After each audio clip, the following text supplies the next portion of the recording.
আসসালামু আলাইকুম।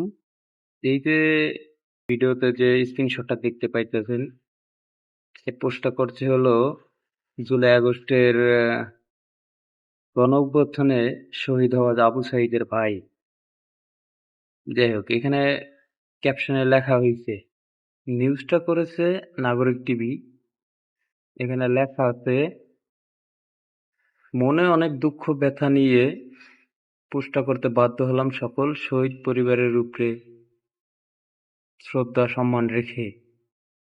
বৈষম্য বিরোধী ছাত্র আন্দোলনের নেতৃত্বে নতুন রাজনৈতিক দলের আত্মপ্রকাশ হয়েছে। সেখানে অন্যান্য শহীদদের পরিবার থেকে আমন্ত্রণ পাইয়া উপস্থিত হয়েছি। তাদের সময় হয়নি আমাদের ফ্যামিলিকে আমন্ত্রণ জানানোর, এবং অনুষ্ঠানে উপস্থিত হওয়ার পর তারা কেউ খোঁজ খবর নেয়নি। অথচ অন্যান্য শহীদ ফ্যামিলিদেরকে নিয়ে টানাটানি। বৈষম্য বিরোধী ছাত্র আন্দোলনের প্রথম শহীদ আবু সাঈদ, তার এই আত্মত্যাগের কারণেই কোটা সংস্কার আন্দোলন রূপ নেয় গণঅভ্যুত্থানে। যাই হোক, এখন আমার কথা হইতেছে, আবু সাঈদ মারা যাওয়ার পরে, গণঅভ্যুত্থান শেষ হওয়ার পরে তার ফ্যামিলির লোকজনকে সরকারি চাকরি দেওয়া হইলো। তারপর দেখলাম বিপিএল অনুষ্ঠানে তাদেরকে ডাকা হইলো। আহ তারপরে কিছু লোকজন আবার কইতেছে ওইখানে একটা কলেজ না কলেজ আছে, ওইটারে আবু সাঈদের নামে করার, গোলচক্কর আবু সাঈদ হইছে। বিভিন্ন ধরনের, এটা আবু সাঈদ ওইটা আবু সাঈদ।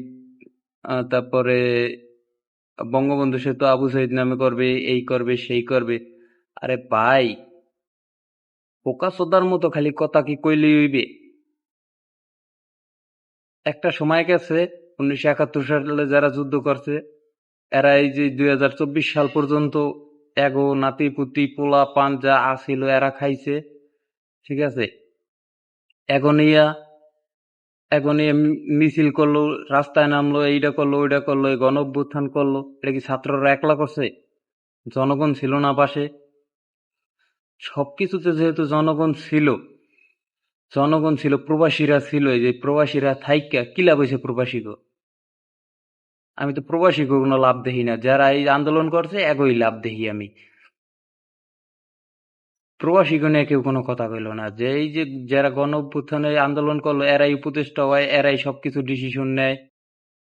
গণ অভ্যুত্থানে শহীদ হওয়া অনেকের পরিবার নিজের ছেলের লাশটাও দেখতে পারে নাই। আর তোমার বাড়িতে উপদেষ্টাও গেছে, উপদেষ্টারাও জয় ঘুরে আইছে, তোমার সকল ধরনের সুযোগ সুবিধা সবকিছু দিতেছে, এরপরে তোমাকে যদি এত বিরোধ থাকে, তাহলে তোমাকে বিরুদ্ধে তো এখন আন্দোলন করা লাগে।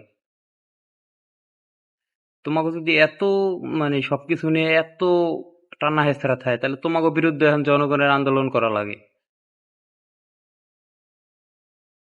মানে বিষয়টা হচ্ছে আমরা বাঙালি, এটা হলো সবচেয়ে বড় কথা। 71-এ যুদ্ধ করে 24 পর্যন্ত খাইছে, আবার তোমরা এখন এই যে যুদ্ধ করছো না, যুদ্ধ করে একবারে উল্টাইছো। যুদ্ধ করে এখন মনে করো এই যে এখন তোমরা খাবা, আবার জনগণ দেখবে, জনগণই থাকবে, মাঝখান দিয়ে তোমরা খাবা খাও।